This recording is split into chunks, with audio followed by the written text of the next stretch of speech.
cordial saludo, doctor Montalvo Soberano Gustavo Víctor. Mi nombre es Manuel Paredes y con mi grupo en general vamos a exponer lo que viene a ser aplicaciones de las leyes de la física en el sistema respiratorio. Le doy paso a mi compañero.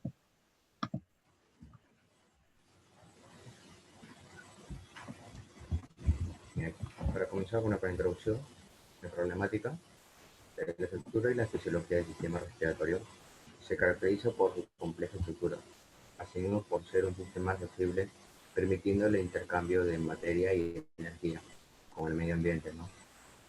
Asimismo, la exploración funcional del pulmón necesita ser reforzada con un análisis de las principales propiedades mecánicas en las que se apoya para representarlo en ecuaciones, parámetros y variables físicas.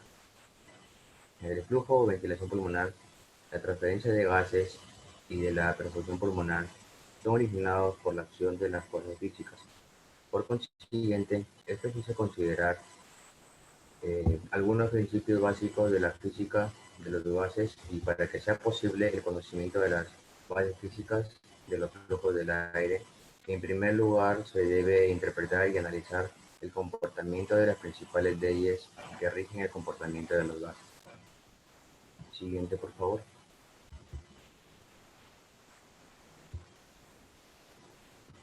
En la justificación, bueno, al comparar los fenómenos biológicos con los fenómenos físicos, se puede determinar que los biológicos requieren de la aplicación de las etapas del método científico para poder comprender su morfología y su fisiología. En el campo de la biología hay diversidad de fuerzas, pero en el caso de la física son más delimitadas, es decir, son particulares. Los prototipos biológicos integran una suma de factores y en el caso de los fenómenos físicos, los factores son más específicos y exactos, apreciándose que los organismos cuentan con propiedades inherentes de su propia naturaleza.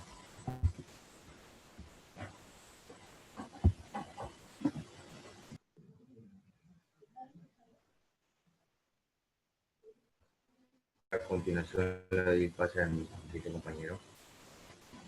Importancia. Radica en determinar la interrelación que existe entre la física y la química, su relación en el campo de biofluidos para que se pueda observar, analizar e investigar, teniendo como punto de apoyo las leyes de la física y considerando a la anatomía en la interacción mecánica.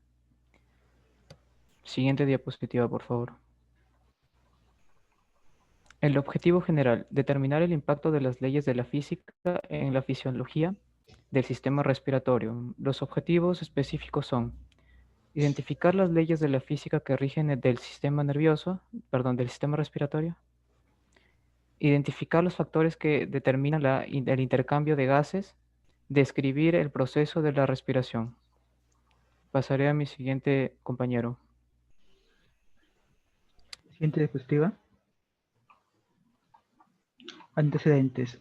Primero tenemos que saber que para poder entender las funciones que suceden en el sistema respiratorio hay algunas leyes. Estas leyes son la ley de Boyle, la ley de Charles, la ley combinada de los gases, la ley de Avogadro, la ley de los gases ideales y la ley de Dalton. Siguiente diapositiva.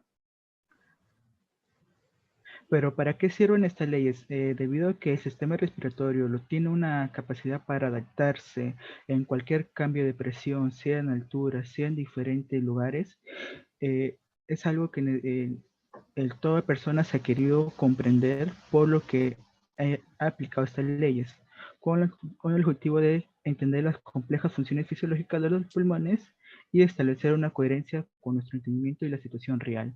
Siguiente diapositiva. Acá les voy a explicar dos leyes, que son la ley de Boyle y la de Charles. Para la ley de Boyle, primero tenemos que saber qué es el volumen, qué es la temperatura y qué es la presión. El volumen es la magnitud derivada de la longitud, cuya fórmula es medir la longitud, el ancho y la altura y multiplicarlas. La presión es la fuerza que tiene un gas sobre la superficie. Y la temperatura Es una magnitud y propiedad física que determina el grado de nivel térmico de un cuerpo. Esta se mide en centígrados, Fahrenheit y Kelvin.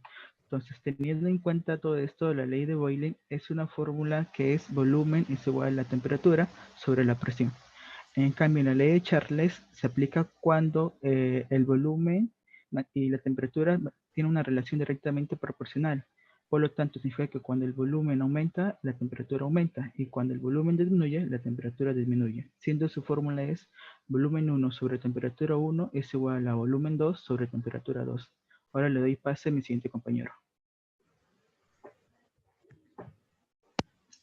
Bien, los casos clínicos.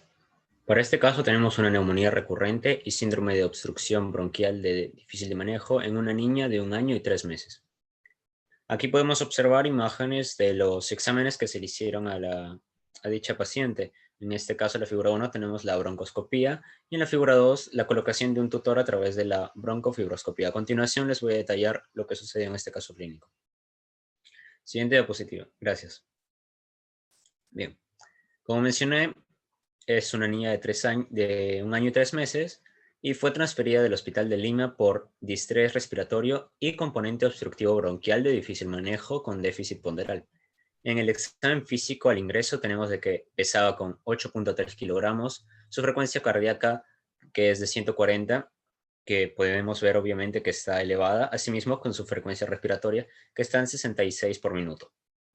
En su aparato respiratorio tenemos que se le hizo el tiraje subcostal e intercostal, aleteo nasal, presentaba sibilancia, insistorios y expiratorios en ambos campos de los pulmones.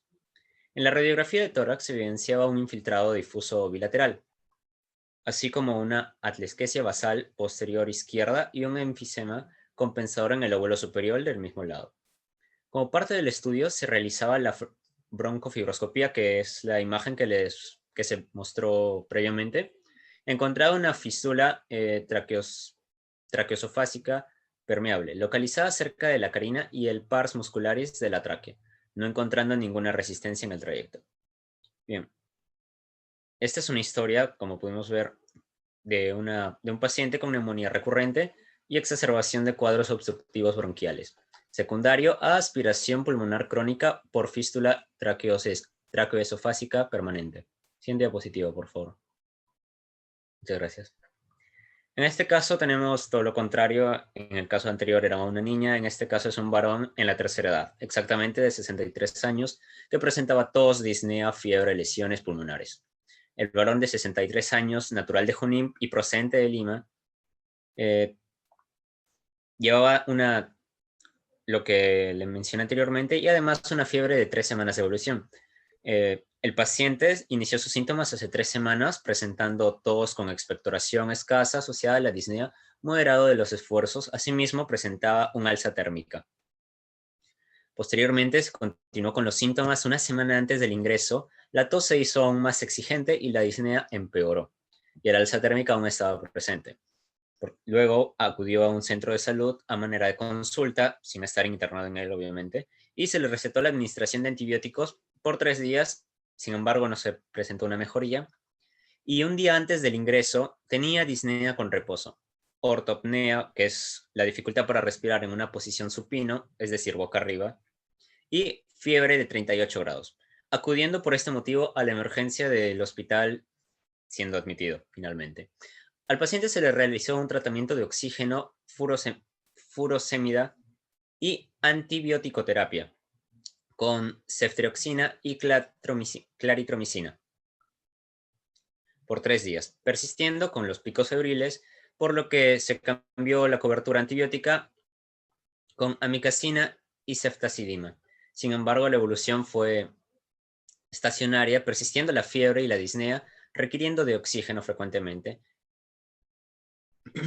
Y se realizó una tomografía de tórax que mostró infiltrados intersticiales bilaterales en el tercio medio e inferior a predominio del pulmón izquierdo, mientras que en las bases se observa un patrón de panal de abeja con engrosamiento de septos y bronquiectasias de tracción. Ahora le doy paso a mi siguiente compañero.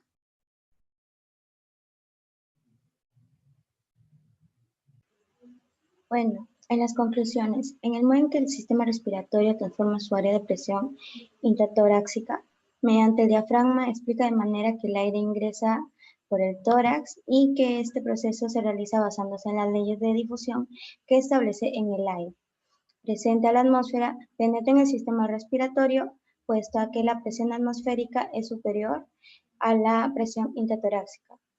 Cuando los gases externos llegan a los alvéolos, necesita intercomunicarse con los gases de sangre para así poder dispersarse por todo el organismo y el intercambio de oxígeno y dióxido de carbono entre capilar pulmonar y el alvéolo, que se lleva a cabo por el proceso de difusión pasiva y funciona apoyándose en las leyes físicas de la difusión de gases, cuyo estudio permite entender y explicar el movimiento del aire al respirar. Y esto llega a saber que el análisis de flujo laminar es explicado por la ley de Poussy-Wheeler. Y la medición de las turbulencias es descrita por el número de Reynolds. En el sistema biomecánico pulmonar está estructurado por indicadores concentrados que se basan en las ecuaciones físicas y en la información experimental.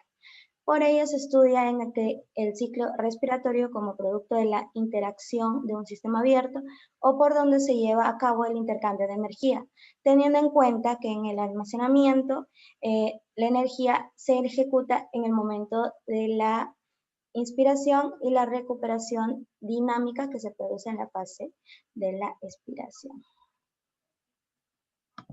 Gracias.